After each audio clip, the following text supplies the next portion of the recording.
Good morning. It's sometimes said if you do something once around the church, it's novel and no one will like it. But do something twice, and it has become a tradition.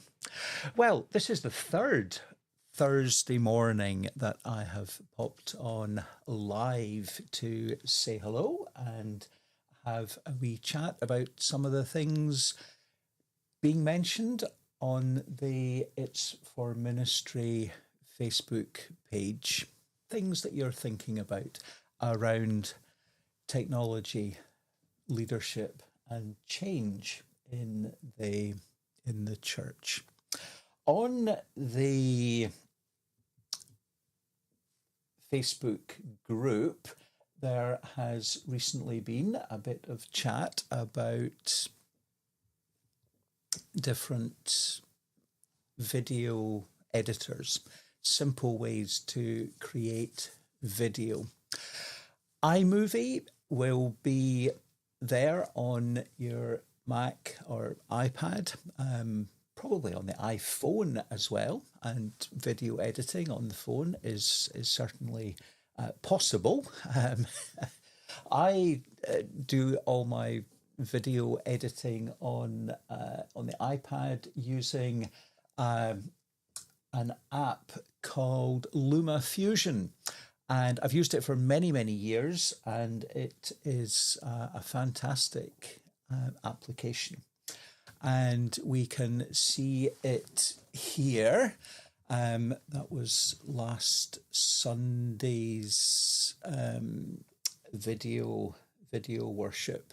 And you can just drop in different sections into the video and create effects like that, zooming in on an image. So we put together excuse me, just let the answering machine get that one.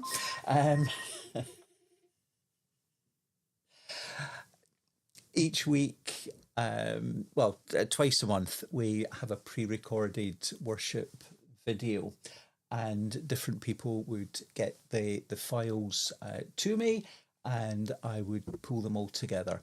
So we would have someone doing reflection, and they would also top and tail the service, someone else doing prayers, and a third voice doing the readings. Some prefer just sending an audio file, and I would use a graphic as you see on the screen there. So to drop in different graphics, we can pull things in from the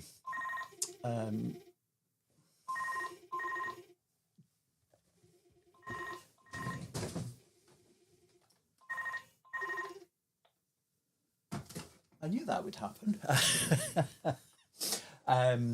We can drop in graphics, so we can just pull something in like that and add it to the timeline. And conversely, when we want to take something out, we can delete that.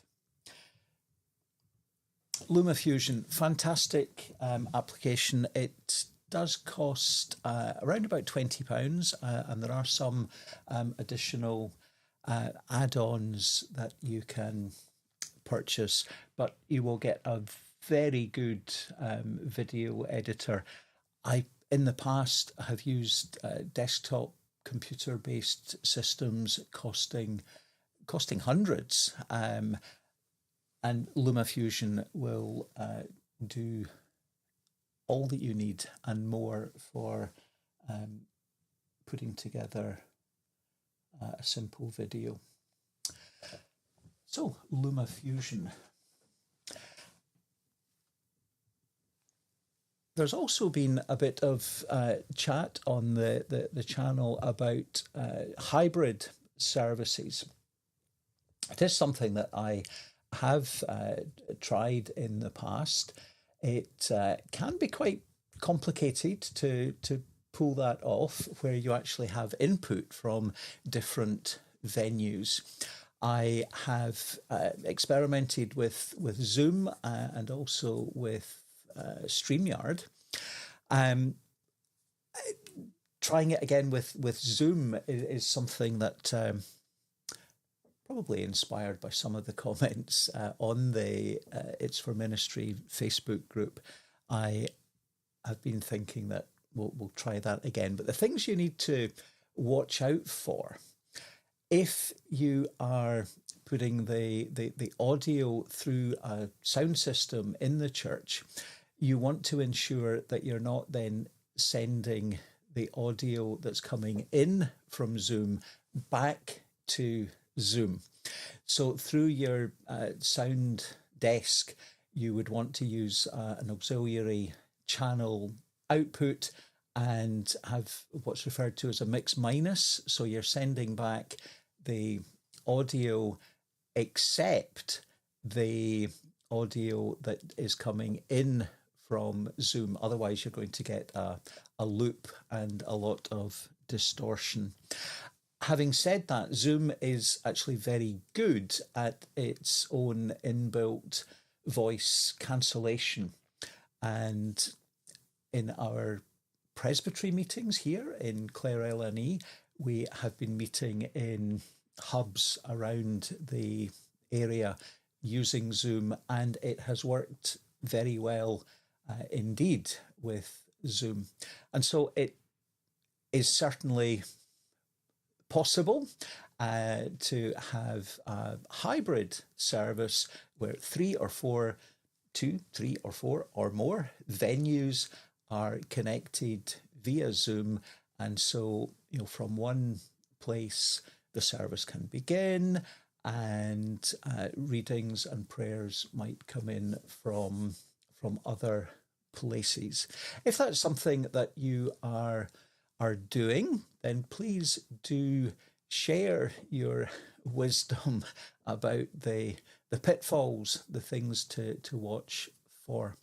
With music, you will want to ensure that you enable the musician mode, which will actually cut out some of the automatic voice recognition, but it means that the music will sound as you would expect and not be distorted, because it's trying to isolate what really is wanting to focus on spoken word.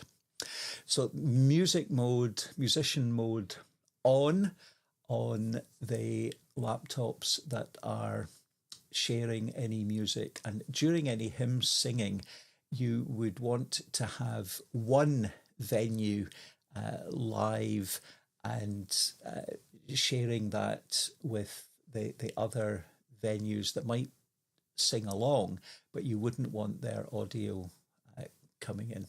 So lots of things to think about there, but it's certainly something that we need to explore as we are covering larger areas.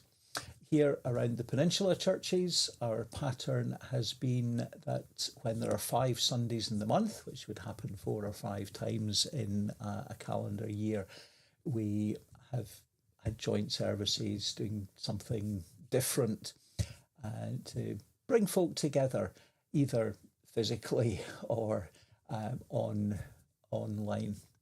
So do keep the conversations going as we share different thoughts about how we use technology in our 21st century church. If you do have any questions, please do pop them in the comments below, and we'll pick up on those on future occasions. Thank you.